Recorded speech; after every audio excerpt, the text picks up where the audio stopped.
Bueno, vamos a empezar, ¿verdad? Buenas tardes, que llevamos aquí algunos todo el día charlando sobre Gombrowicz, ¿verdad? Vamos a tener una mesa redonda para terminar el día. Y bueno, una mesa redonda que la verdad que es un honor moderar, porque tenemos a cuatro personas, escritores, psicoanalistas, ensayistas, gente muy importante, agentes activos, diría yo, en el conocimiento de Gombrowicz en la Argentina, en mayúsculas lo digo, y por tanto voy a pasar y a cederles la palabra y que charlen ellos. Voy a presentar muy brevemente a nuestros invitados.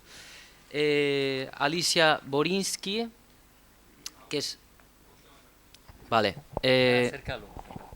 Es narradora, es poeta, crítica literaria, nacida en Argentina.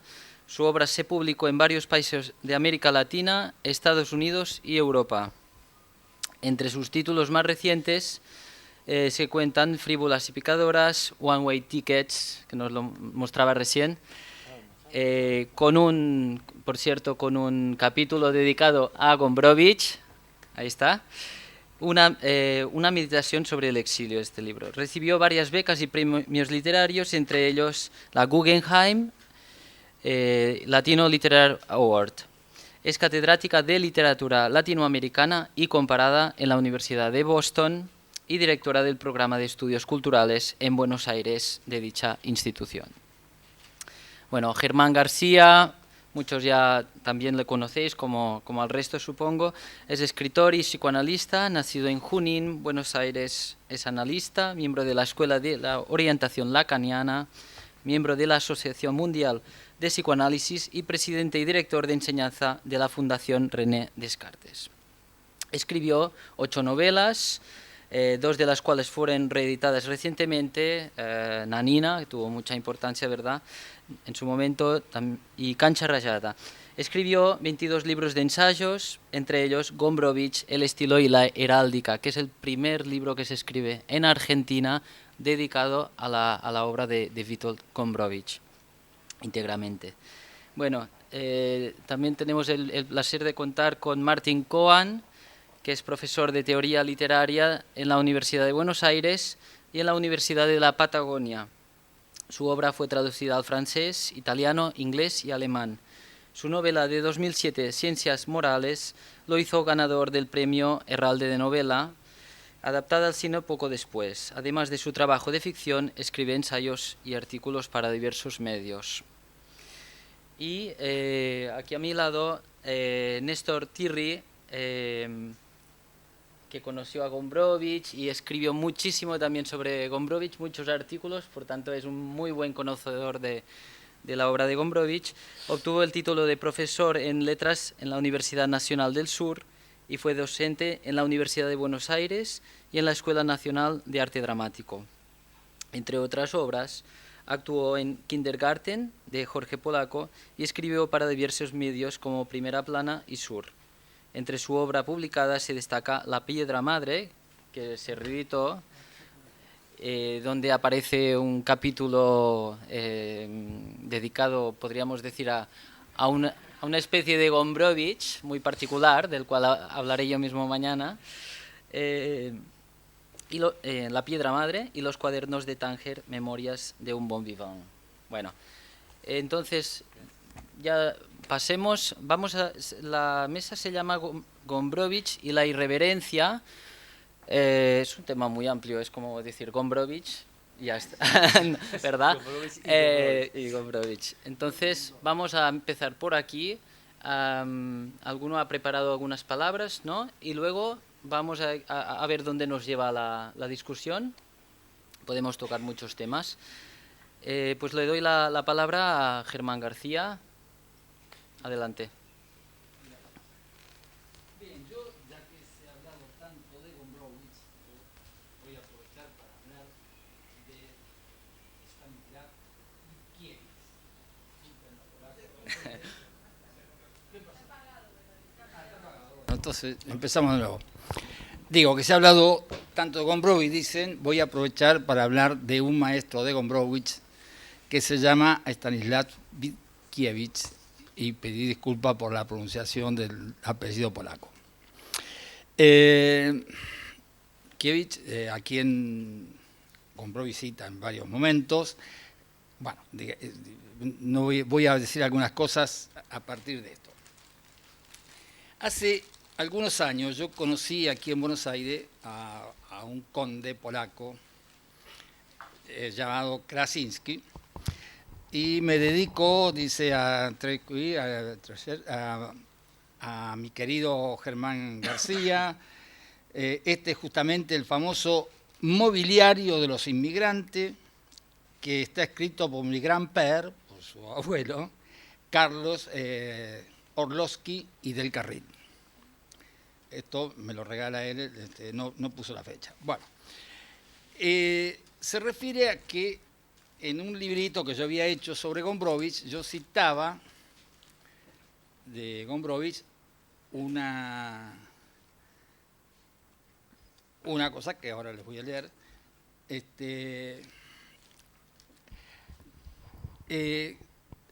Pasaron los años, y yo digo, ya no se trata del joven Gombrowicz en los cafés de Varsovia. Dice Gombrowicz: me encontré en Argentina sin un duro, en una situación realmente muy difícil. Fui introducido en el mundo literario y solo de mí dependía ganarme a esa gente con un comportamiento sensato. Pero yo les propiné genealogía, con lo que conseguí hacerles sonreír.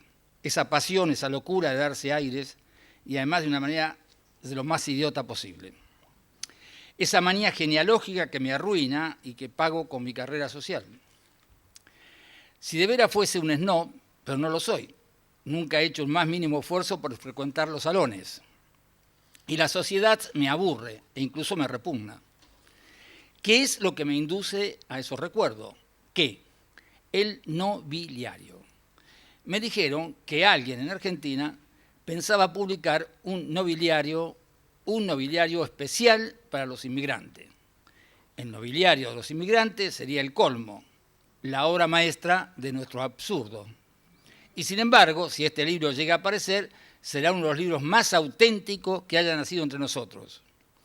Porque estas cosas no se han acabado, ni en mí ni en muchos otros polacos.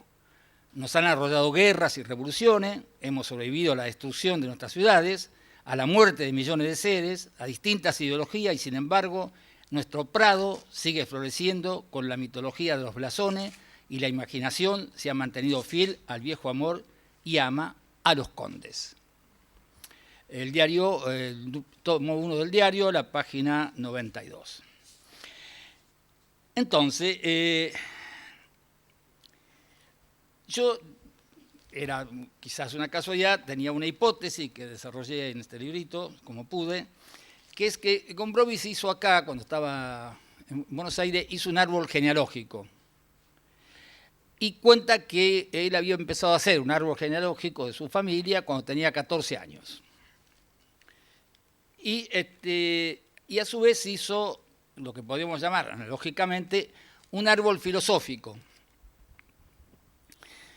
Entonces, por una manía freudiana que yo tengo de hace muchos años, pensé que si uno los ponía biyectivamente, cosa que no hice porque seguramente no combinan y me gusta más la idea que la realidad, pensé que Gombrowicz era una metáfora de la sublimación freudiana. Cómo transformar el héroe familiar, la familia perdida, caída, cuestionada, más o menos, como dice él, nobles más o menos, esta familia, cómo convertirla en un valor cultural. Es decir, que estos familiares polacos perdidos fueran ahora Kant, Schopenhauer, etcétera, todos los que él va colocando en su árbol filosófico. Eso sería uno de los puntos que tiene que ver con lo que yo decía. El otro es la genealogía que tiene que ver con Witkiewicz.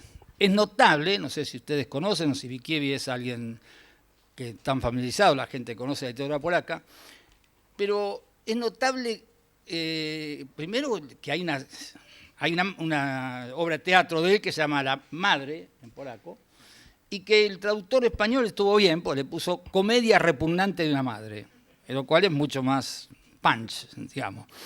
Entonces, no me voy a poner a leer esto, pero es Gombrowicz. Es decir, uno que lee esto dice esto es Gombrowicz. Y la otra se llama La gallina acuática. La gallina acuática. Y las hipótesis, si la obra está montada de tal manera que podrían continuar cualquier libro con Gombrowicz. Por ejemplo, en esta obra, una mujer y un hombre, lo que él tiene que hacer es matarla a ella. Pero en el último momento dice que no la puede matar porque es la única persona con la que habla. Entonces, la mujer le dice, pero si vos querés ser realmente grandioso, grande de verdad, tenés que hacer algo irreversible. Y si no me matás, no hay nada que sea irreversible entre nosotros. Bueno, ya ven, con la cuestión la lancé ahí. Después, por supuesto, están los condes, las cosas, los rituales sociales, toda la cuestión. Bueno, yo voy a terminar rápido, no se molesten. Estoy entusiasmado con mi... Aparte seguimos escribiendo la obra. Yo había hecho otra cuestión sobre Gombrowicz, que yo digo, bueno, lo leo. Witold Gombrowicz logró la proeza de hacer decir a los críticos su visión sobre lo que había escrito. Cada comentario sobre Gombrowicz es una parodia de Gombrowicz. Nadie lo puede comentar. Encontrar otro lenguaje para hablar de él. Así, se trata de comentarios polacos, franceses o españoles, exagero un poco, no conozco tanto los polacos, pero conocí algunos traducidos al francés. Se repite lo dicho por el autor sobre su obra sin arriesgar ninguna opinión. Por ejemplo, es evidente la permanencia, escindida hasta el grotesco, de un yo aristocrático que se encuentra fascinado por la modernidad. Fascinado, es decir, paralizado, en el sentido del fascinum, lo que paraliza. Ese yo aristocrático, que ya en Montaigne aparece replegado, es puesto de nuevo en la escena por Gombrowicz. De manera provocativa, el diario comienza diciendo, lunes yo, martes yo, miércoles yo, jueves yo, viernes yo. Así comienza el diario de Gombrowicz. Luego aparecen las noticias de Polonia, la distancia con esas noticias, los efectos de la derrota y la afirmación del yo. No me fío de las virtudes de los que han fracasado, de la virtud nacida de la desgracia. Y toda esa moralidad me recuerda las palabras de Nietzsche. La moderación de nuestras costumbres es consecuencia de nuestro debilitamiento. Unas páginas después, Gombrowicz opone la confianza que inspira Montaigne a la falta de fuerza, de atractivo y resolución de los escritores polacos. Y más adelante la pregunta, ¿acaso tenemos un lenguaje común? Yo, que provengo de Montaigne Rabelais, y la fervorosa creyente autora de la carta, alguien que le mandó la carta. Estoy advertido, yo, Germán García, no Gombrowicz, estoy advertido puesto que cito a Gombrowicz lo siguiente. Psicoanálisis, dice Gombrowicz. Diagnósticos, fórmula. Mordería la mano del psiquiatra que pretendiese destriparme privándome de mi vida interior. No se trata de que el artista no tenga complejo, sino de que sepa transformar el complejo en un valor cultural. Pero también estoy advertido, yo en este caso, que esa es la definición de la sublimación, en los mismos términos que la propone Freud. Dicho sea de paso, el joven Gombrowicz comentó la traducción al polaco de la interpretación de los sueños. Moi, Gombrowicz, un documental realizado por la televisión francesa, incluye esta declaración: me resulta penoso saber que de esta época argentina quedará tan poco. ¿Dónde están los que podrían contarme, describirme, restituirme tal como fui? La gente que yo frecuentaba no era en general literatos.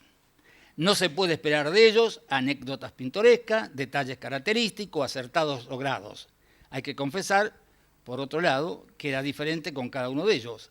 Así que nadie sabe cómo era yo realmente. En tanto, es el deseo de uno lo que le otorga sentido a las palabras del otro y viceversa, estamos de nuevo en un malentendido. La heráldica, como saben, es el conjunto de los conocimientos relacionados con los escudos nobiliarios, los blasones de los escudos de armas.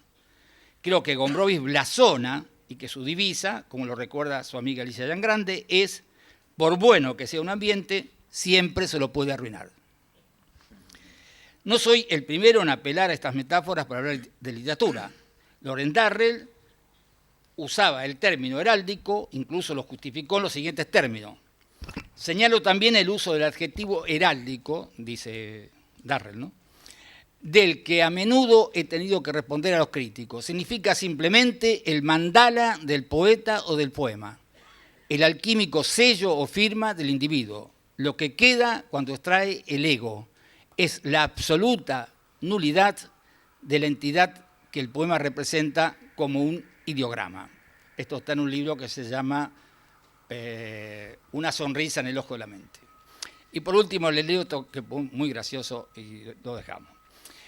Severo Sarduy cuenta, poco antes de su muerte, lo siguiente: le digo un día a Gombrowicz, creo que en Rogemont, en todo caso bajo un árbol: estoy perdido y solo, escribo en español y más bien en cubano, en un país que no se interesa en nada que no sea su propia cultura, sus tradiciones, y en el que lo que es ya notorio, lo que no puede ser asimilado totalmente, sin dejar residuo de la pasada identidad del autor, es como si no existiera. Con su habitual deje de ironía, su sonrisa discreta pero burlona y ese jadeo asmático que entrecortaba su frase, me responde cortante: ¿y qué dirías, nene, de un polaco en Buenos Aires? Vamos a dejarlo.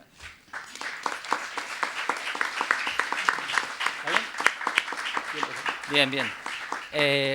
Bueno, Germán, me ha gustado mucho que empezaras con la heráldica, que no era una irreverencia, sino una de sus pocas reverencias, ¿verdad? Que es mucho más difícil hablar de las reverencias que de las irreverencias gombrovichianas. Bueno, seguimos con Alicia. Sí, muy lindo, Germán. Gracias. Y justamente, a ver, estoy acá en una especie de declive, tengo una montañita de cosas que me hacen falta, todas ellas, así que me voy a acercar. Bueno, muy interesante, además, que yo quería empezar pensando en qué es lo que encuentra Gombrowicz cuando viene acá a la Argentina. Y una de las cosas que Gombrowicz encuentra es precisamente la traducción. Es decir, esa pregunta con la que vos terminás es el personaje que cuando Gombrowicz dice yo, es lo que él se encuentra. Él se encuentra con un polaco que necesita ser traducido. Entonces, uno realmente, como escritor, como crítico, está siempre contándose a través de las lecturas que uno hace. Y como Germán, también mi historia reproduce distintas lecturas de Gombrowicz a lo largo. Entonces, en este momento, lo que más me interesa de Gombrowicz es esta manera de reclamar su patria como la traducción. Y es en esos avatares de la traducción donde él encuentra su familia, pero también se encuentra a sí mismo como personaje. Una de las cosas, este libro del cual se ha hablado, que acaba de salir, que es sobre los escritores, se llama Pasajes de Ida, escritores y las culturas del exilio, habla bastante sobre Gombrowicz. Y yo digo en este libro una cosa que se ha hablado mucho de la gente que encontraba Gombrowicz cuando llegó a Buenos Aires, la gente con la que se encontró, la fascinación que había por él. Pero yo creo que lo más importante que Gombrowicz encontró cuando llegó a Buenos Aires es la posibilidad de autoinvención como personaje y una cierta libertad.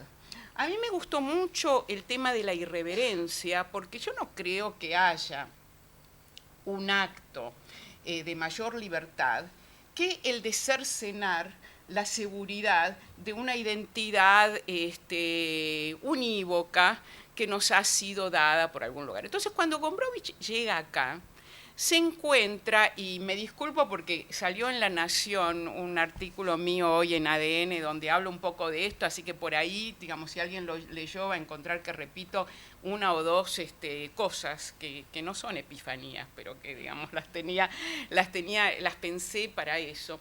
Pero es curioso el asunto de Gombrowicz y la irreverencia, el título que me hizo pensar, porque realmente lo que Gombrowicz encontró aquí es esa especie de vacío que le hizo autoinventarse con la necesidad de que le rindieran pleitesía, con la necesidad de ser el conde, de ser el personaje.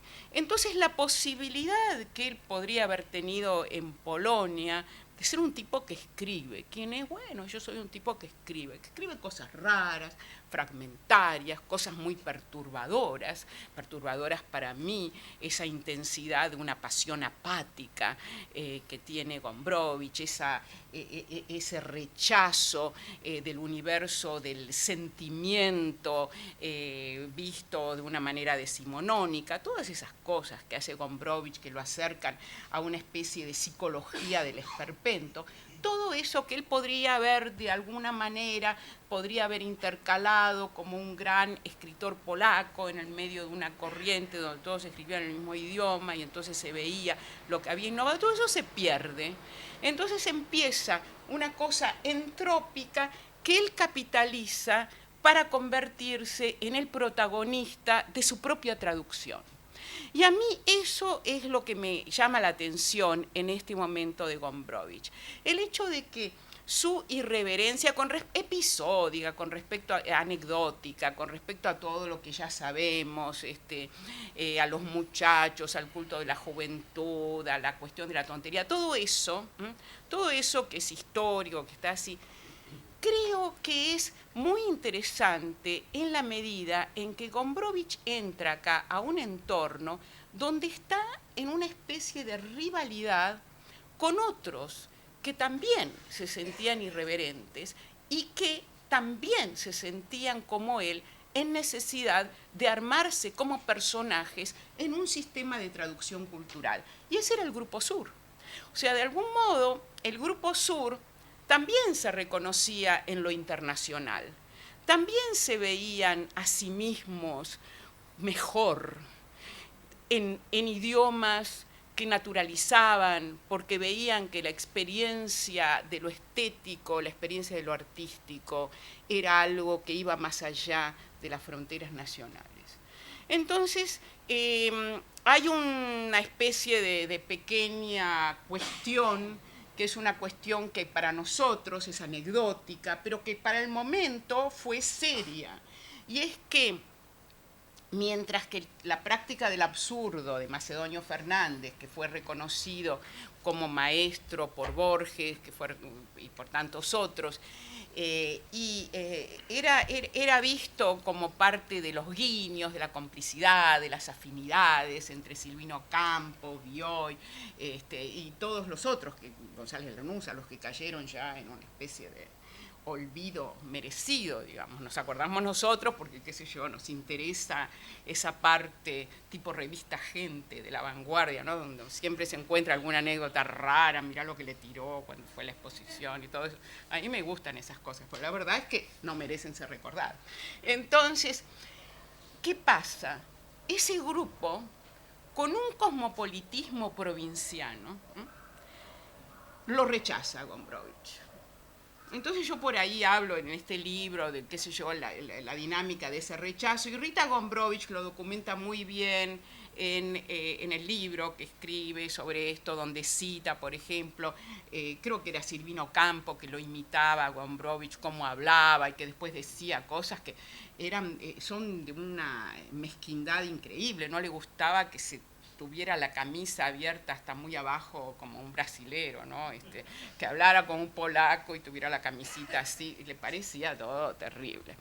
Entonces, cosas así, y sin embargo, sin embargo, tener el culto de lo extranjero, que no es, digamos, yo no estoy hablando desde un punto de vista nacionalista, no les voy a reprochar que, digamos, que en lugar de leer a Manuel Gálvez o a Scalabrini Ortiz, leyeran a Rabindranath Tagore.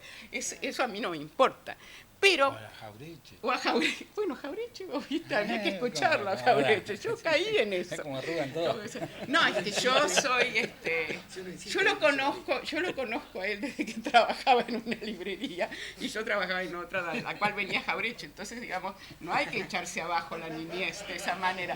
Entonces, No, yo dije, vos nombraste que había que recordar, dije también es Jauretche. y también Jauretche, Muy claro, recordado. hay otros que, bueno, uno Muy los lleva recordado, encima claro. como una especie de piedra. Entonces, ¿qué es lo que pasa? Yo no les voy a reprochar eso, pero sí me interesa otra cosa. Me interesa que indudablemente un escritor, que era un escritor de medio pelo como Rabindranath Tagore, evocara tanta admiración. Y evocaba admiración porque lo que pasaba era algo muy real, que yo estudio en este libro, no con respecto a ellos, pero con respecto a un montón, a varios, ¿no? Y es que había una poética de la distancia. Quedaba mucho más lejos la India de lo que queda ahora.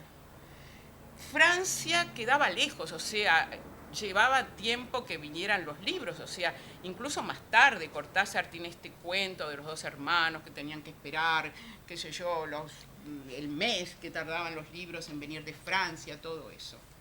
Entonces, lo que sucede es que él entra, Gombrowicz, con el mismo deseo provinciano de ser central, protagonista, que podría haber tenido en Polonia, ser protagonista de una literatura nacional. Entra a un país donde quienes tienen el centro intelectual también piensan en la traducción, pero en traducir ellos a otros.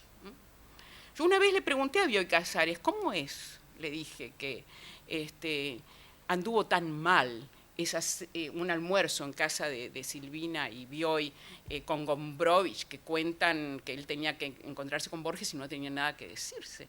Entonces Bioy dijo siempre, no teníamos nada en común. Entonces, esta cuestión del prestigio de lo extranjero jugó en este país para Gombrowicz como un verdadero descubrimiento de su fibra nacional. Entonces, pero era un nacionalismo de un corte epistemológico que le permitía a él escribir en los diarios que él era el que entendía el alma argentina y no Borges, porque él sabía lo que era una nación. Entonces, en este periodo, y voy a terminar un poco con esto, varias reflexiones. Quiero hacer ya 2 preguntas. Claro, Dale. pero las preguntas que hace Germán ya tienen respuesta. No, esta no. Seguro que así que voy a tomar nota. No, pero en serio. No, pero entonces, una cosa que es realmente interesante para mí en este momento, tiene 2 partes. Una es que acá estamos todos nosotros conversando sobre Gombrowicz, armándonos de alguna manera una historia de lectura de ciertos temas que nos parecen a nosotros muy importantes y que nosotros le colgamos a Gombrowicz, porque Gombrowicz evidentemente lo que hubiera hecho nos hubiera humillado, como humillaba a la mayor parte de la gente que quería acercarse. No a esto, pero en fin. Entonces, seguro que no a esto. Entonces, eso por un lado. Y por otro lado, la cuestión de la distancia que se acorta, que yo creo que ha puesto la idea de la literatura extranjera en otro plano. Ha modificado la idea del lenguaje de la tribu, ha vuelto a la literatura global en una especie de lenguaje y queda por ver qué es lo que nos queda de eso. Entonces Gombrowicz entra a ser protagonista con estos sueños de alcurnia, con esta necesidad de reverencia. O sea, la irreverencia de Gombrowicz consiste en no respetar a los que aquí tenían un puesto protagónico y decir soy yo.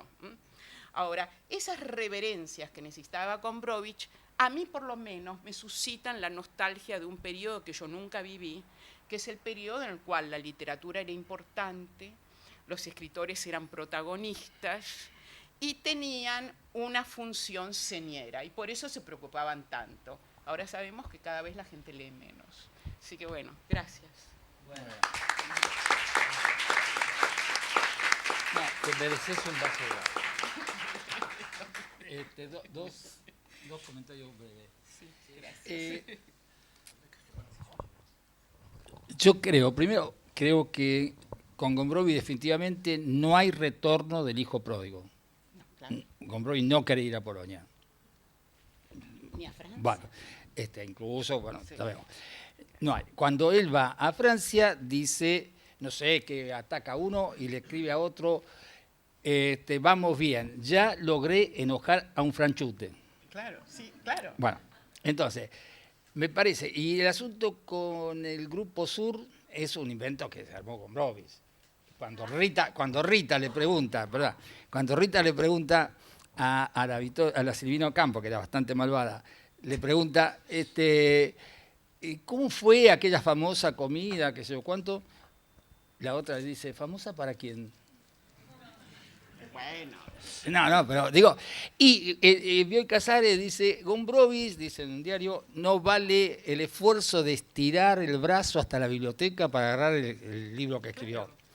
Pero Borges, que también era taimado, Borges, cuando Gombrowicz fue allá, ganó el premio con el otro y toda la historieta, declaró, en el diario El País de Madrid, declaró, sí, con Gombrowicz fuimos muy buenos amigos. Mira, Son Germán, juegos de la literatura, las vanguardias siempre juegan. Conseguiste son un las cosas de enemigo, Borges, conseguiste un enemigo y te conseguís un lugar.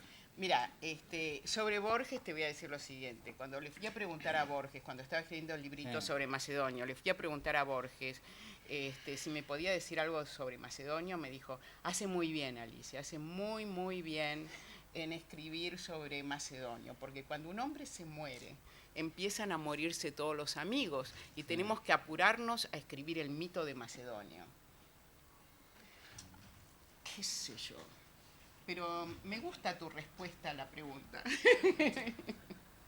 No creo que sea muy distinto de lo que yo decía, ¿eh? No es distinto. Estamos en la misma, sincronizados en la problemática, pero desplazados en el foco. Claro, lo que pasa es que a mí no me parece... Para mí, Polonia no lo querían acá porque Polonia era inferior.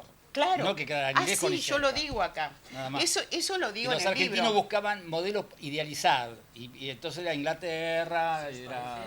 Si os parece, Sí, dale, sí. Perdón, Sí, perdón. tenemos que parar. me ha gustado mucho la reflexión y creo que, bueno, has introducido el tema de la relación, el tema de la relación Gombrowicz-Borges o Campo Sur, que no es tan sencillo como dice el mito. Vosotros lo estáis planteando, me parece muy bien, pero me gustaría que volviéramos más tarde si tenemos tiempo sobre por si hablamos de irreverencia Gombrowicz en Argentina, tenemos que hablar de eso, ¿verdad? Disculpe usted, por favor. Vamos a dar la palabra a Martin Cohen, a ver qué nos introduce él, porque hoy... Gracias. Buenas noches. Disculpen ustedes la interrupción.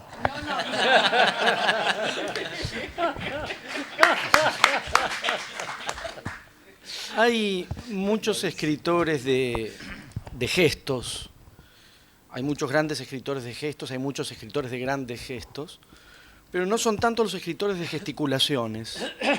Y probablemente no haya, que yo sepa, o yo no conozco ningún otro escritor de gesticulación y no de gesto como Gombrowicz. Macedonio también. En ese sentido me interesaba, y en función de la cuestión de la irreverencia y tratando de rastrear en qué consistía exactamente esa irreverencia de Gombrowicz y sobre todo cómo la producía, o en qué consiste y cómo se la fabrica, pensaba justamente en esta dirección, ver las gesticulaciones, elementos que están también en las ficciones de Gombrowicz, las morisquetas, las muecas, la idea de la máscara detrás de la cual no hay nada, la idea de que la máscara es todo lo que hay para considerar, y ese aspecto que César Aira ha trabajado, que es la cuestión de la pose, y que tiene en Gombrowicz una expresión cabal de algo que yo creo que se puede extender en términos más generales, que es la idea de la pose no como ocultamiento de la verdad, sino como verdad. La pose no como, por eso lo de la máscara, no la pose como la fachada que sirve para ocultar alguna clase de verdad, sino la pose como verdad. cierta sintonía de Gombrowicz con la farsa, pero no en el sentido de que pudiese ser un farsante, sino en el sentido que se proponía ser farsesco. Porque todavía el farsante está ocultando algo detrás y Gombrowicz justamente enarbolaba la pose como la verdad. En este sentido, y pensando en la gesticulación y pensando en la pose, pensaba en la idea de las escenas, de montar, de la puesta en escena por un lado, pero sobre todo la idea de montar escenas. Y me propuse rastrear y definir al menos 10 escenas que fui encontrando y que me parecía que podían dar claves de en qué consiste la irreverencia. Estas escenas admiten ser también entendidas como anécdotas. Gombrowicz es, como pocos, también un escritor de anécdotas. Pero intentaba apartarme de lo que sería el género anécdota y pensar incluso estos elementos que voy a mencionar y que en un sentido no dejan de ser anécdotas, pensarlas como escenas. No anécdotas a referir, sino ver cómo montaba esas escenas y qué de irreverencia se iba pergeneando ahí. La primera escena, son 10 creo, la primera escena, la voy a citar, está en el libro que recién fue citado, Rita Gombrowicz, y que por lo que vi más de uno, por suerte, tiene por ahí. Es breve. Las 3 primeras escenas las pensé en función de 3 gestos, 3 gesticulaciones de Gombrowicz. Contradecir, incomodar, irritar. Cito un relato de Alina Grodzicka que está en este libro. Un día estaba entre nosotros un gran admirador de Sienkiewicz. Entonces Witold se dedicó minuciosamente, argumento tras argumento, a destruir su posición. Algunos días más tarde se lo presenté a un amigo que justamente detestaba a Sienkiewicz. Esta vez Witold encontró los argumentos contrarios y los utilizó con la misma obstinación. Esta idea de esto que es, sobre todo en años donde había un gran prestigio, todavía lo hay, sobre el tomar posición, la modulación de Gombrowicz era justamente la contraria, digamos, el mérito no de tomar posición, sino de cambiar de posición. Y algo que está ligado no solo a, digamos, me parece que esta escena que acabo de referir tiene los 2 elementos. Primero, la pasión por contradecir, la, digamos, incontenible necesidad de decir lo contrario de lo que el otro estaba diciendo, pero también la disposición a contradecirse, porque al enhebrarse los 2 episodios, en realidad no es solo la contradicción, sino la autocontradicción, y me parece que esa pasión del contradecir puede ser un primer elemento del dispositivo de la irreverencia. Segunda escena, incomodar. Está referida también en este mismo libro. Va un grupo en el que está Gombrowicz. Contado parece anécdota. Yo insisto en invitarlos que lo piensen como las escenas que él montaba. Van caminando por las afueras de Piriápolis. En un momento determinado, Gombrowicz se para y fija la vista en algo, con suma atención y con sumo interés, y obviamente todos se paran a mirar lo que él estaba mirando, y quien narra el episodio que estaba también ahí dice pues que no había nada para ver, así que se quedan todos un poco perplejos y buscando y siguiendo a Gombrowicz, que está fijo mirando, hasta que en un momento Gombrowicz dice: ¿qué me dicen de este panorama? Y no había nada o nada en especial o nada para ver. Se hizo un silencio y se hizo una situación tremendamente incómoda, quiero decir, el arte de incomodar. Y algo que va a ser muy importante y va a resonar también en su literatura, que es esta idea de fijar la mirada. ¿Y qué pasa, yo diría hasta con el mundo, cuando alguien fija la mirada, sobre todo si la fija en cualquier lado o en nada? De manera que aquí aparece la variable de incomodar y la idea de que solamente en la incomodidad Gombrowicz se encontraba cómodo. Quizás por eso fue un buen desterrado. Tercera cuestión, irritar. Tercera escena. Esta escena se produce, la monta Gombrowicz en una casa de campo. Están allí y en un momento Gombrowicz desencadena una discusión, que era también un arte que manejaba muy bien, con la idea que menciona justamente en una casa de campo, entre la gente que vivía en esa casa de campo, es decir, en el campo, de que no había nada más estrafalario que un hombre a caballo. Cosa que él consideraba que era de por sí una ofensa a la estética, en la medida que no era sino un animal montado sobre otro animal, cosa en la que resuena, mañana va a haber una mesa sobre Macedonio, aquello de Macedonio de que el gaucho fue inventado para que no se aburriera el caballo. Y me parece que esta manera de ver, y algo que el propio Gombrowicz plantea a propósito de esta escena, que es que si uno en el restregarse los ojos para desnaturalizar lo que se ve, porque al mismo tiempo un hombre a caballo es una cosa que se ve por lo pronto en casi todas las estatuas.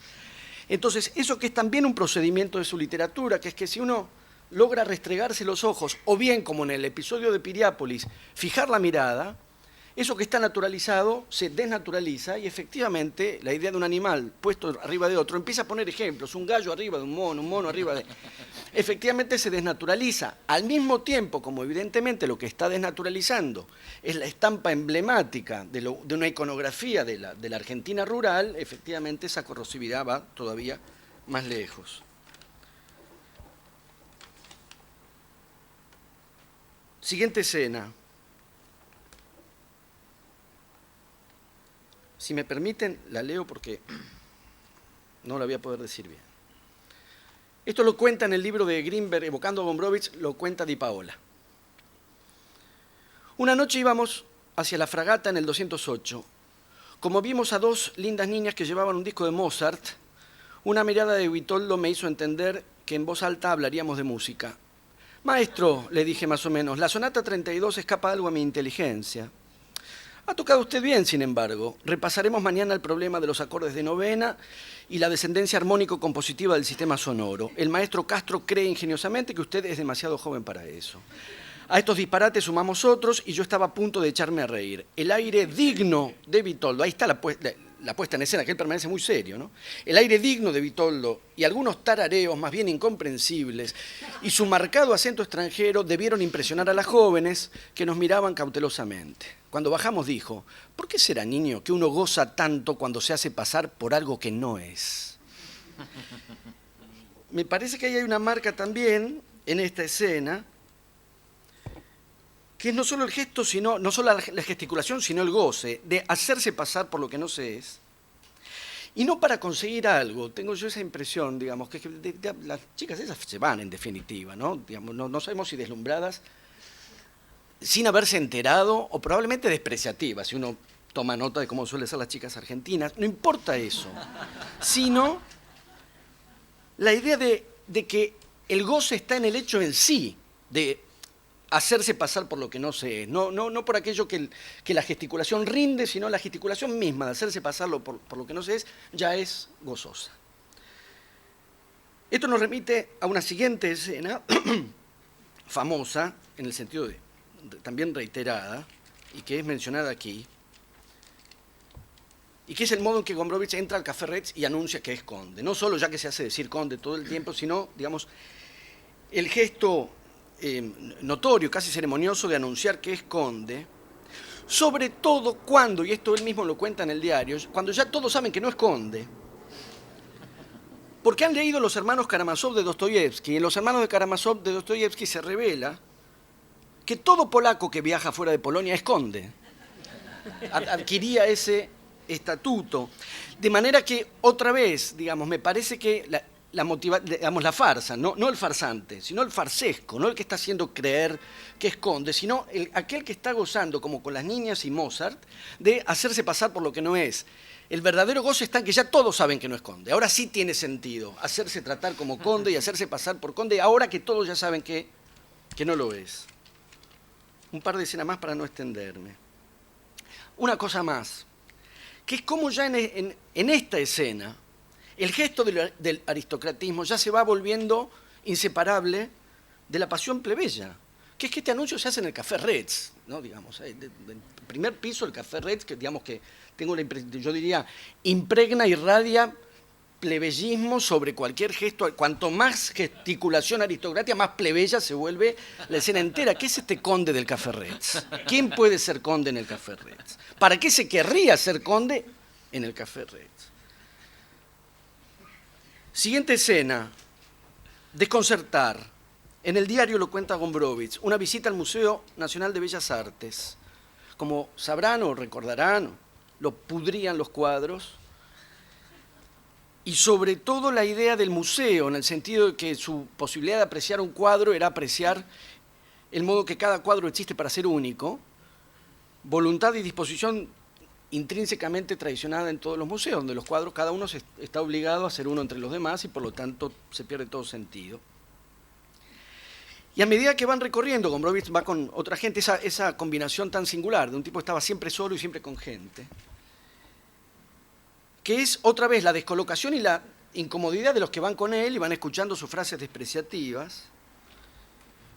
El argumento que sigo encontrando genial, que es la idea de que la gente se conmueve frente a un cuadro porque sabe que es el original y si estuviese ante una copia, ante el cual, digamos, los estímulos sensoriales son los mismos, ya no se emocionaría. ¿No? El ejemplo que él ponía, creo que se emocionan frente a un Rembrandt. Luego un estudio químico establece que por la pigmentación, no es de Rembrandt sino de un discípulo, y la gente ya no se emociona más. Al mismo tiempo era muy desconcertante la sucesión de frases de desprecio de Gombrowicz, y me parece también una escena que explica los modos de la irreverencia, que es este desconcierto y esta duda sobre él. ¿Había que considerarlo como un polaco? Es decir, adscribir estos comentarios al primitivismo eslavo, dice Gombrowicz. ¿O estar ante un europeo y por ende es muy culto y como es propio de los que son muy cultos, se está haciendo el loco? Ese desconcierto, y que es también, y me parece que tiene que ver con lo que hablaban, que es esa disociación entre ser europeo y ser polaco, que es algo que Gombrowicz hace funcionar disociadamente, y que la cultura argentina también hace funcionar disociadamente, porque acá le llamamos Europa a Francia, Inglaterra y algún caso más. Siguiente escena, Gombrowicz en Tandil. Averigua dónde queda la redacción del diario de la ciudad, estaba por decir del pueblo, perdón. Entra al diario, entra a la redacción del diario, pregunta por un redactor y pregunta a viva voz si hay alguien inteligente en Tandil a quien valga la pena conocer. Y él mismo que cuenta esto en el diario advierte, yo no diría lo advirtió en el mismo momento en que lo dijo, que no acertó con la frase, que la expresión no era afortunada, pero lo infortunado de la frase me parece que también se revela algo de estas escenas de la irreverencia, que es que Gombrowicz vaya a manifestar el interés por conocer gente y al mismo tiempo, a la vez que está manifestando su interés, no puede sino manifestar menosprecio. No pasa de una cosa a la otra, sino se muestra interesado y despreciativo a la vez, y me parece que eso hace una fórmula particular de la irreverencia.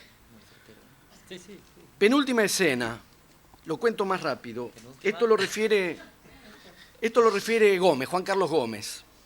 El modo en que Gombrowicz los aleccionaba con respecto a los modales en la mesa. Una serie de indicaciones estrictas de cómo había que comportarse en la mesa, no se usa escarbadientes, la cuchara no, tiene que entrar de punta y nunca de costado, no se hace ruido, nada que entra por la boca puede salir por la boca, digamos, una serie de condiciones muy estrictas, y una vez que las ha impartido, Gombrowicz comienza a comer y hace todo lo que dijo que no había que hacer, ante lo cual Gómez dice, pero Víctor, ¿qué? Digamos, bueno. Y Gombrowicz dice, una vez que uno lo sabe, ya queda eximido de la regla. Y esa escena claramente montada por Gombrowicz me parece que también da una clave de la irreverencia, es decir, la relación entre Gombrowicz y la regla, la idea de crear la regla para poder transgredirla, establecer la regla para poder transgredirla, cosa que en este caso tiene también otra resonancia, que tiene que ver también con el conde en el Café Retz, que es establecer lo refinado para poder ser vulgar. Establecer el paradigma de lo elevado para poder entregarse a lo bajo, porque si no, no hay verdadera entrega a lo bajo.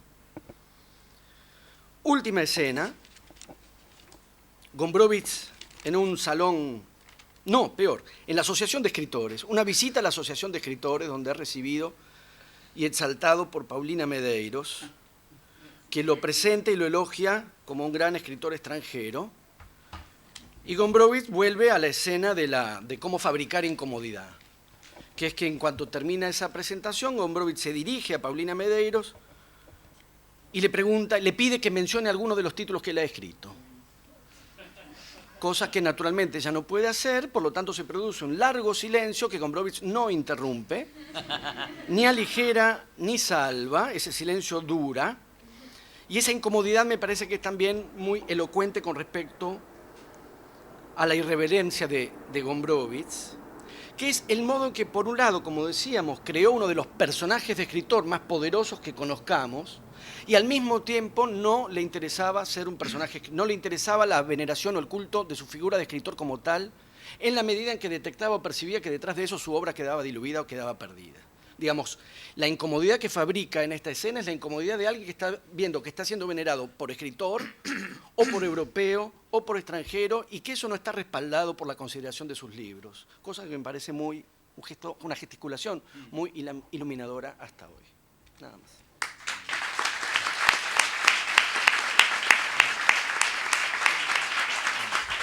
Martín, muchas gracias por tu charla. Creo que después de esto la leyenda argentina de Gombrowicz continuará al menos 100 años más. Bueno, y pasemos a... Bueno, vamos a Tandil, que ha salido. Sí, lo que pasa es que yo tenía aquí junté algunos artículos, ¿no?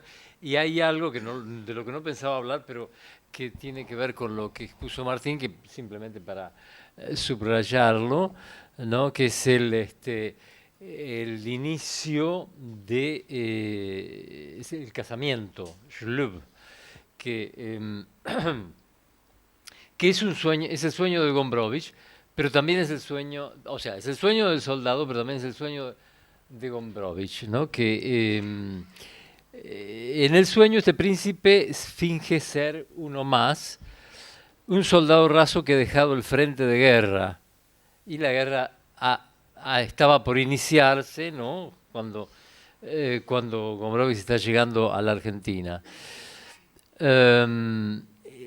Él es un cualquiera, un soldado raso cualquiera, pero que se eleva a príncipe, para lo cual apela a la figura del padre, la figura jerárquica. Y aparece ahí una idea de que un doble fingimiento simula no ser un fingimiento, que eso tiene que ver un poco con lo que describías vos. Un juego que a mí, que tuve un paso por el teatro de unos cuantos años, un cuarto de siglo, me recuerda al juego de máscaras de Jean Genet, aunque no haya ningún contacto entre Jean Genet y Gombrowicz, pero es el doble juego del doble fingimiento crea una realidad distinta. Lo que ocurre lo trastorna demasiado, cree poco en lo que pasa, y no son los hechos de verdad, sino una loca puesta en escena donde todos fingen lo que son, donde todos fingen lo que no son, pero también lo que son. Es un doble juego. Yo encuentro en esto una simultaneidad o una contemporaneidad y hasta un sincronismo entre el Gombrowicz de ese momento y lo que está surgiendo, lo que empieza a circular a principios de los años 40 con el ser y la nada de Sartre, ¿no? Que la confirmación la confirmación de lo que supuestamente se es aparece a través de actuar lo que se es, ¿no?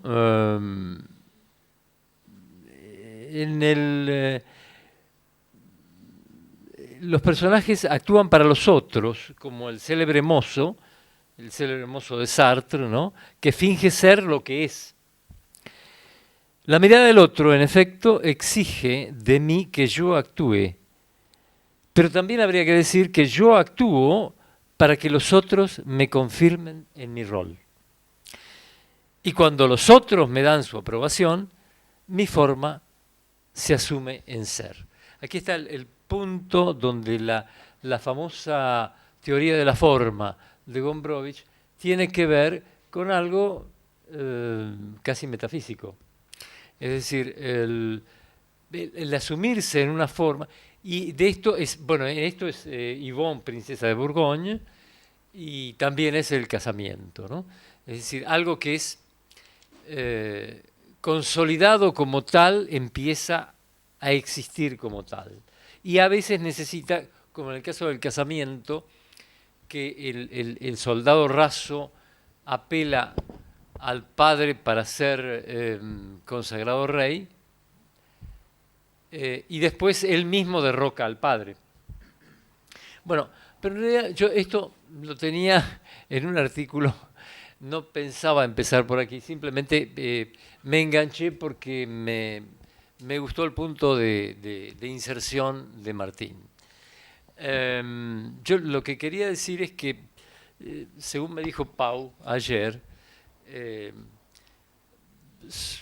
soy el único, de los participantes en el Congreso, soy el único sobreviviente. Hay varios sobrevivientes, pero en el Congreso parece que estoy yo solo. No son tantos estos sobrevivientes, ¿no? Digo, los sobrevivientes de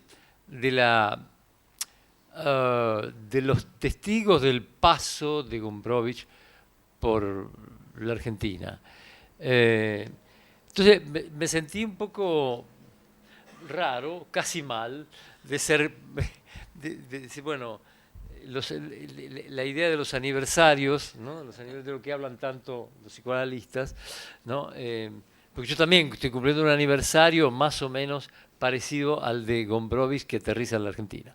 Y esto me mueve el piso y entonces esta mañana traté de ubicarlo a Jorge Vilela, alias Marlon, a quien yo fui a visitar el año pasado,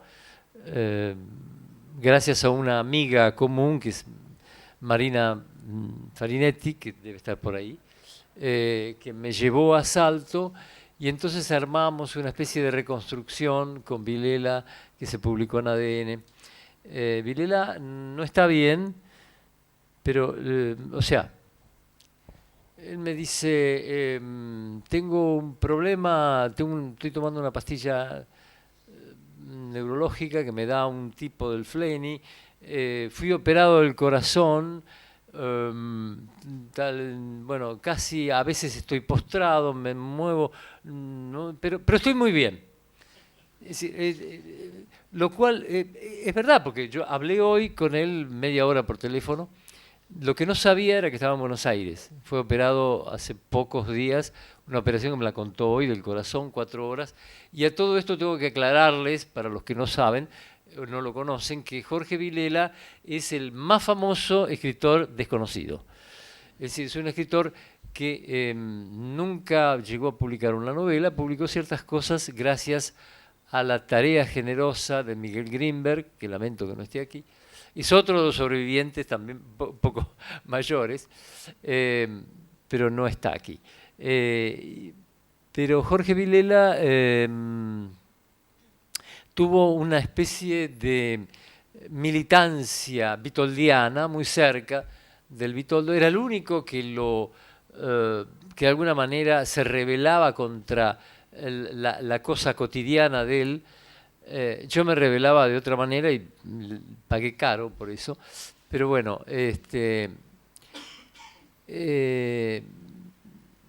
lo que copié a propósito porque iba a empezar por los discípulos y por la figura del padre, ¿no? Gombrowicz como la figura del padre, que me parece que es un rol bastante importante en la obra de Gombrowicz, y en la misma presencia de un tipo que no tuvo hijos, pero que en algunas circunstancias actuó como padre.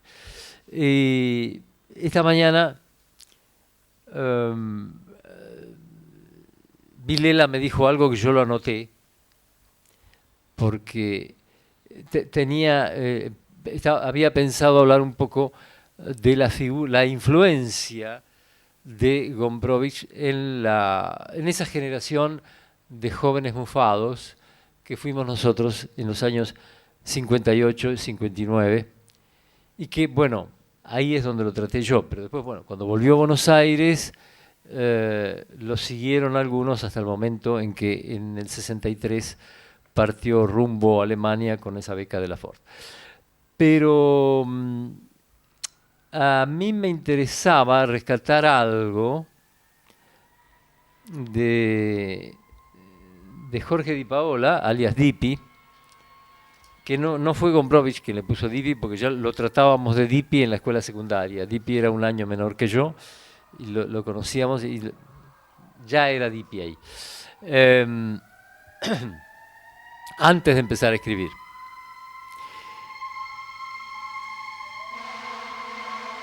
Bueno, parece que a alguno de nosotros ha provocado un incendio. O la figura de Gombrowicz en este congreso ha provocado un incendio. Bueno, quería señalar que, si bien es un escritor que no tuvo hijos, a su partida desde el puerto de Buenos Aires en el 63, y más aún a su muerte, dejó huérfanos a unos cuantos discípulos. Uno de ellos fue Dipi, que creo que fue el que más cerca estuvo literariamente de la escritura de Gombrowicz, o tal vez el más marcado por él, pero evidentemente se quería revelar, se quería desembarazar de esto, porque hay un film de Alberto Giacellini que se tituló Gombrowicz, la Argentina y yo, en el que Dipi confiesa que en su yo íntimo y a lo largo de su producción, la sombra del maestro siempre se le insinuó como un observador que ejercía sobre su escritura una exigencia notoria. Para mí esto es una suerte de super yo literario, perdón que me meta en terrenos freudianos, pero me parece que es público, es público. Una especie de super yo literario que no sé si desapareció cuando ya la figura de Gombrowicz era muy lejana. Yo creo que sí, porque algunas de las piezas literarias de Di Paola creo que zafaron de eso. A mí mismo yo publiqué algunas novelas y tengo otras sin publicar, y esta novela que mostré recién creo que tiene todo lo que a mí me producía la presencia de Gombrowicz y las discusiones con él. Después es como que pasa el tiempo, se sedimenta y el mito Gombrowicz queda profundamente en uno, y entonces empieza a aparecer, de alguna manera empieza a aparecer en la escritura. Y hay un capítulo de esta novela, el más largo, que empieza diciendo, y entonces llegó el Vitoldo. No se habla de Gombrowicz, pero se habla de un personaje fantástico que al principio es serbio, después es croata, entonces después hay una lucha entre el serbio y el croata, y de la lucha aparece la síntesis, que es un polaco, que llega en paracaídas y después, como molesta mucho a la sociedad tandilense, lo meten arriba de la prueba de un globo aerostático y lo mandan al aire y se pierde, cosa que en alguna medida después resultó una metáfora de ese viaje, que él se fue no en globo sino en barco y no volvió más. Pero bueno, respecto de este super yo instalado como padre en los chicos, los jóvenes mufados, que se consagraron un poco a través de la revista Eco Contemporáneo de Miguel Grinberg, quería repetir algo que me cuenta Vilela esta mañana por teléfono, que dice que una vez Gombrowicz le dijo: si alguien te dice que sos mi discípulo, mandalo a la puta madre. Así de rotundo fue el Vitoldo. Bueno, estas son... Soy un poco desordenado porque realmente no preparé. Lo único que hice fue copiar algunos artículos. Pero lo que yo puedo decir de la experiencia con Gombrowicz es que yo aterricé en Tandil cuando, de una manera un poco entrecomillada, diría que ocupó mi lugar. Porque yo había creado un teatro, el Teatro Apolo, que fue más legendario. Habremos hecho 10 funciones, una cosa así, pero después terminó siendo legendario el Teatro Apolo. Tal vez por lo que pasó después, por esta instalación de Gombrowicz ahí. En cierto momento yo terminé la secundaria y me tuve que ir a Tandil. Éramos actores y improvisados y director. Bueno, me fui a Bahía Blanca, me inscribí en la Universidad del Sur, empecé la carrera de letras, y al año siguiente vuelve otro tandilense que estaba estudiando en Bahía Blanca, se llamaba Bianchotti, debe llamar, supongo, no Héctor Bianchotti, sino Oscar Bianchotti. Y me dice, mira, cayó por Tandil un polaco rarísimo, qué sé yo, un escritor, me cuenta todo esto, y entonces yo, y dice, mira, está instalado ahí, dice, no ensayamos nada, lo escuchamos todo el día, se pasa hablando, cuenta anécdotas, muchas son disparates, pero, entonces, bueno, y contó la famosa anécdota de que él se ponía muy mal porque estos chicos burros que no me conocen, y entonces un día estaban en es una anécdota que he contado en un documental hace poco, la voy a repetir, que estaban en la confitería Rex, que no tiene nada que ver con el bar Rex de aquí, era una confitería donde yo lo conocí también después cuando viajé. Y entonces él les hablaba, y Dipi Di Paola, que era el más chiquito de todos, le dijo, pero a ver, dígame, a ver, escriba su nombre, porque él lo pronunciaba una cosa en polaco, no eran chicos ahí.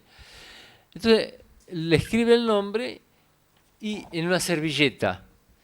Y Dipi lee la servilleta así y dice, pero ¿usted no es el que escribió Ferdidurque?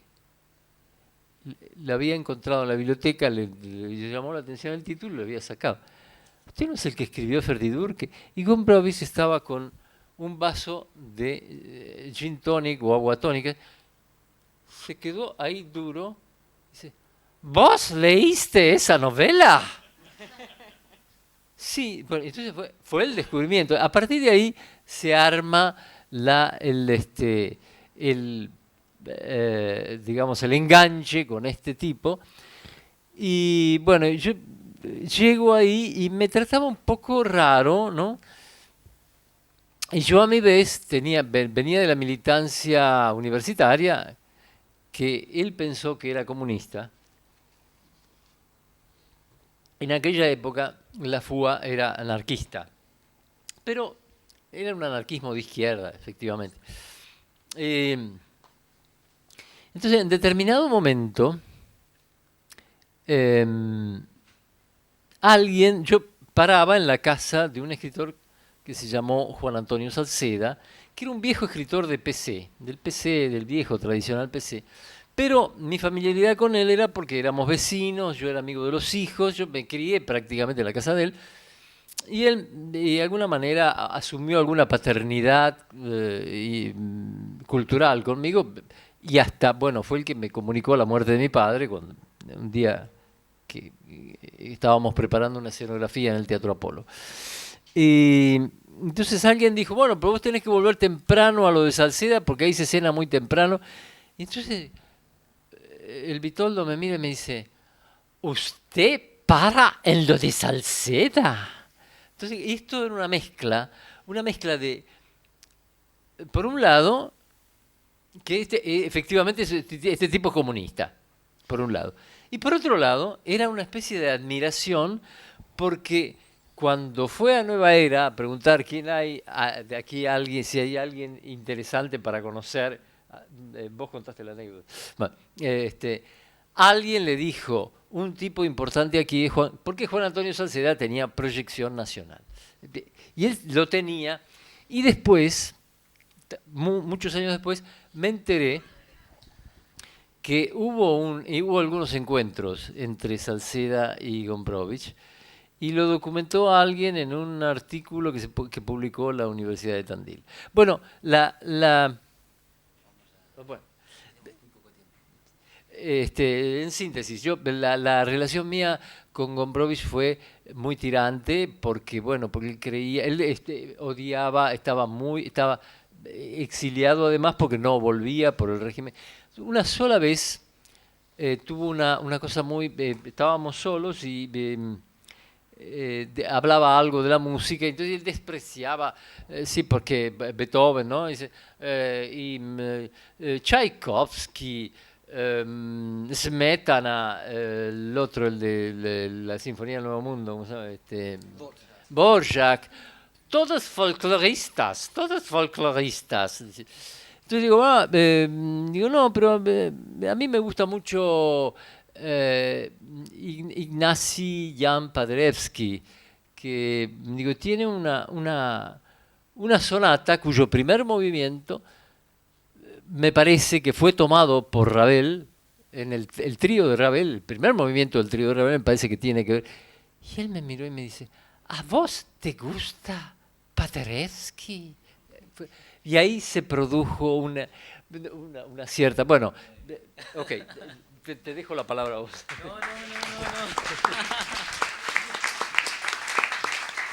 No. No, la verdad, es un placer escuchar estas anécdotas y además haces aflorar un poco, como en la película Gombrowicz o La seducción, el personaje, ¿no? Que se daba a imitar, ¿verdad? Porque sois muchos los que lo imitáis y realmente... Sí, son muchos. Bueno, muchos, algunos, ¿no? No sé, si queréis añadir Perdón, algo... en esto tengo que... acerca de la gestualidad y de los gestos y todo esto, él tenía, por momentos, adoptaba una actitud casi teatral y casi farsesca. Parece muy teatral, ¿no? Si queréis añadir algo o si no abrimos turno de palabra.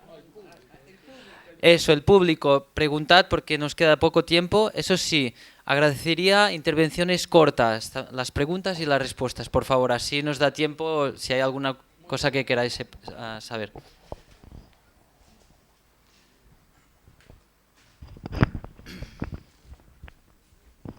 ¿Candidatos?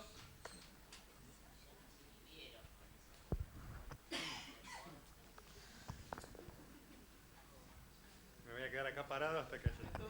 Ale. No lo puedo creer. So if Clementina can help me. I wanted to share something that came up about the marriage at a conference about Gombrowicz about 20 years ago with Alessandro Rusovich there. Quería compartir una cosa que está relacionada con el casamiento y Alejandro Rusovich, de cosa que pasó hace 20 años. And it's a speculation that no one can seem to answer, but it has I think a very interesting, deep possibility, which is what play in Spanish would Gombrowicz read first coming to Argentina in the 1940s to know how to relate to the Spanish environment?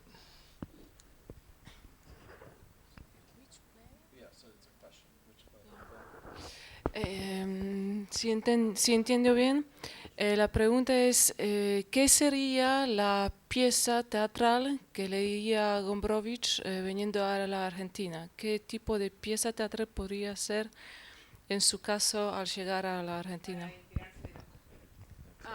So, well, the speculation was La Vida es Sueño of Calderón. If someone wanted to learn the canon of Spanish drama, you begin with La Vida es Sueño. And we do not know if he read Calderón or if he didn't, but the connection is extremely interesting with the marriage. And when I posed this question to Rusovich, I said, does it make sense if he was doing his homework to be a playwright in Argentina? It would be like reading Hamlet in London. And I think it's a very real possibility he read Calderón. And somehow Calderón is an influence or an inspiration for the marriage. Si lo puedo decir en breve, ¿le parece? Es Alan Kucharski, un teatrólogo norteamericano que dio su ponencia hace 1 o 2 horas. Un poquito más alto. Más alto. Entonces, ¿le parece que eso podría ser la pieza, la obra de Calderón, La vida es sueño? Y no sabemos si en realidad Gombrowicz leyó a Calderón o no, pero eso podría ser el núcleo, una vía para entrar a la Argentina. Y cuando posó esa pregunta a Rusovich, ¿qué dijo Rusovich? So Rusevich said it was possible and logical, that it made sense, but he could not say yes or no. Entonces Rusovich no pudo comprobar eso, pero dijo que es muy posible y que hay alguna lógica y sentido en esa, en esa suposición. And that Gombrowicz always went first to a classic as a model and not to Genet or someone contemporary. So it would be like Faust or like Hamlet. Those were the things he used first, and it would be the Spanish equivalent to something like Faust. Gombrowicz,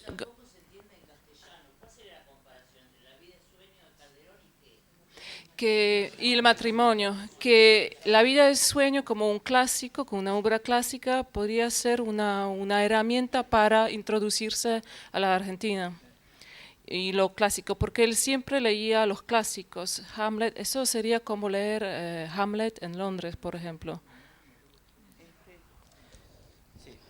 Bueno, es probable que tenga más de Hamlet que de La vida es sueño, me parece, en principio. Pero de todas maneras, lo que yo sé, hasta donde sé yo, es que la única frecuentación de Gombrowicz al teatro eran fragmentos de piezas de Shakespeare que él hacía en la escuela secundaria.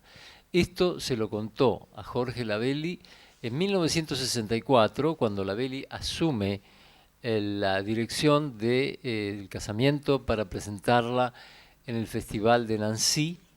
Gombrowicz, recién llegado, hacía 9 meses que había llegado, cuando toma contacto con Lavelli, le dice: ah, por fin voy a ver una representación teatral. Dice: ¿cómo? Nunca vi una representación teatral. Sí, no, yo tengo una pequeña observación. Me parece interesante tu intervención. Yo me animaría a decir que no es tanto la obra de Calderón como una cuestión de tono, ¿no?, como una cuestión de representación. Y yo así lo veo. El asunto de que lo de Calderón es tan fuerte, it's so over the top, y que el tono de la representación es lo opuesto al costumbrismo, al tono coloquial, qué sé yo. Yo veo en mi lectura de Gombrowicz, lo que a mí me atrae es justamente eso, ¿no? So if you want me to translate, what I think it's not so much the play itself, whether it's canonical or classic or whatever, but it is the tone which attracts me of his writing. It is the fact that it is so over the top. The marriage. Yes, Yeah. the marriage and Calderón, Yeah. as represented here in Spanish. Yeah, and I don't think it's just, I'm not saying because it's a classic, I'm saying it's so specific. Yes. The concept and the metaphors Yes, are very, very clear. Yeah. ¿Alguien más? ¿Una pregunta?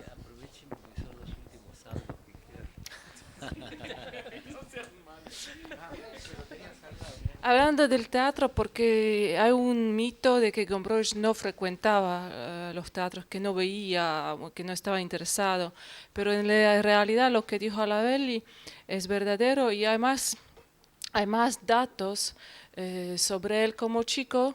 En Varsovia, bueno, en el tiempo de la escuela primaria, hay un dato, una información hecha, bueno, por uno de sus amigos de su clase, que frecuentaban los teatros de Varsovia. Y específicamente el amigo está mencionando una pieza, por ejemplo, hubo una puesta muy famosa en ese momento de Krasiński, de una obra que Gombrowicz apreciaba bastante, Niebowska Komedia, una comedia no divina. Es como lo reverso del Dante, algo más o menos como título, pero el contenido es distinto. y otras cosas. Y eso, por ejemplo, lo estrenaron en Varsovia con los mejores actores de ese momento, con Osterva, que fue un actor muy famoso. Y hubo también un poco de Shakespeare, hubo cosas de varieté, así que no es de todo verdadero que no sabía nada del teatro. No, yo no dije que no sabía nada del teatro. No, dije pero eso que, se lo repite muchas veces. sí, Sí. pero que él, salvo esas representaciones de la escuela secundaria de fragmentos de Shakespeare, él nunca había asistido a ver, qué sé yo, digamos, una pieza completa de Ibsen, por ejemplo. Nunca se había sentado en un teatro, en una función normal. Conocía cosas fragmentarias. Esto en el año 64. Quedaban todavía 5 años de vida, así que Bueno, yo hablo de esa época polaca del tiempo antes de la guerra y ahí está comprobado que frecuentaba el teatro porque tenía un tipo de pasaje hecho por uno de sus amigos, por padre de uno de sus amigos que era un senador y bueno, tenía un descuento, cosas así. Así que hubo un pasaje para los chicos para frecuentar el teatro. Más de 3 teatros de Varsovia.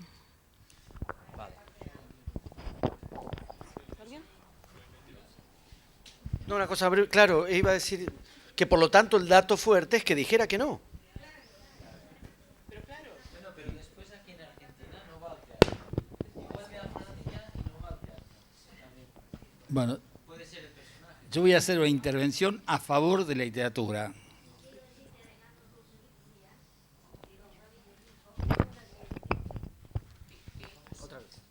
Bueno, seguimos. Quería aclarar esto. Alejandro Rusovich decía que Gombrowicz le había dicho que nunca había ido al teatro y él lo creía. Creía que era verdad eso de que nunca había ido al teatro.